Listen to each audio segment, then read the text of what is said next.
So the next part of what I was talking about during that video is if I weren't doing this as a business, that's how I would play it. And that's how I play Star Wars: The Old Republic and Lord of the Rings Online, Elder Scrolls Online, Fallout 76. I play a lot of online games. I don't group with people in most of them. I have done a lot of grouping in like Lord of the Rings Online and Star Wars: The Republic over the years. My brother and I have done a bunch of stuff there. We have the guild ships on the Republic and the Sith side. We have kin halls in Lord of the Rings Online. We have guild halls in EverQuest 2. We've done stuff with the community over the past 10 years. But the last couple of years in particular, I made a post in early 2023 and I told everybody I was done with old school MMORPGs. I was done with the MMO aspect in general.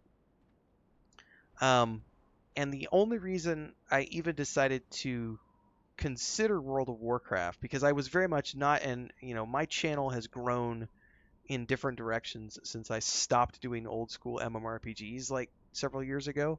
Because this, if you go back to the early days of this channel, like before I was monetized, and then that first year of monetization, it was a lot of EverQuest 1, World of Warcraft Classic, EverQuest 2. It was almost all old school stuff, but I made a cognizant switch to do new stuff, and the channel growth has gone exponentially. It's been great for the channel. And I'm tired of old school MMOs over the years. But when I was listening to BlizzCon and I realized, okay, there's a few things that have happened here. Microsoft now owns Blizzard. Bobby Kotick is on the way out.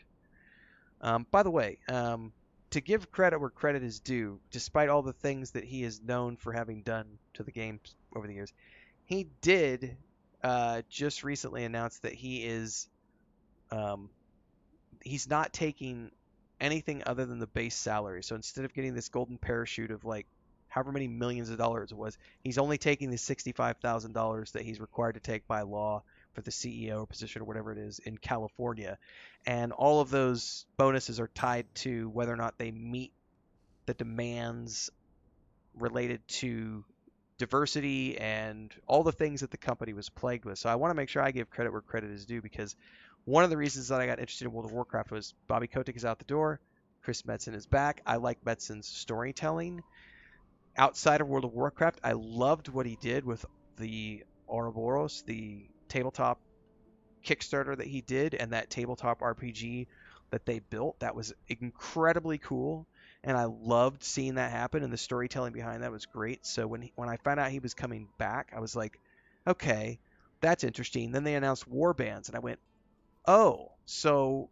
And then Delves, and I went, so I can run things with my brother and my nephew without needing to worry about other people. That's really cool. And so I looked at that and I said, um, I think the World Soul Saga is going to be a new chapter for World of Warcraft because it's under new management. Bobby Kotick's out the door. Chris Metzen is back.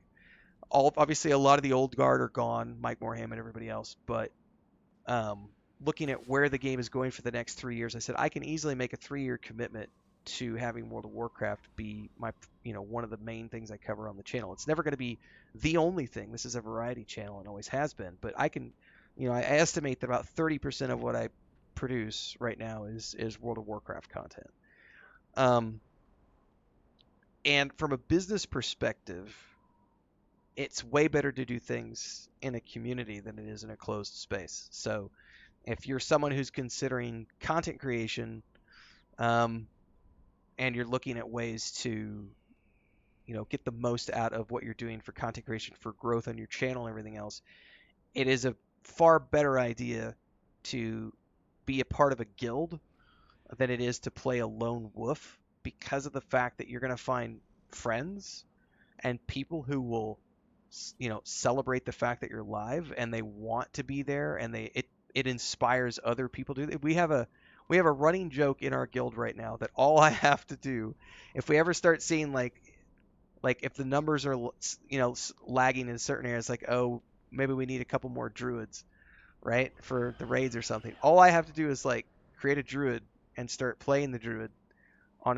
a couple of streams, and suddenly we've got a bunch of people who start druids, and then you do this over here, and suddenly we get a bunch of people who do that, and it's because there's a domino effect that can happen when you're playing with other people, and it's that social aspect of it inspires other people, and that's part of what you're supposed to be doing when you're doing content creation is inspiring other people to do things. So if you're going to be doing content creation from a business perspective, it makes more sense to be a part of a community because then there's lots of sharing going on. And like we have a stream channel set up in our Discord where like Rustbeard and anybody else who wants to create content around the things that we're doing as a gaming community, whether it's Enshrouded, EverQuest 2, World of Warcraft, that goes into that channel and people get to share from that and everyone's sharing in that shared growth and shared views.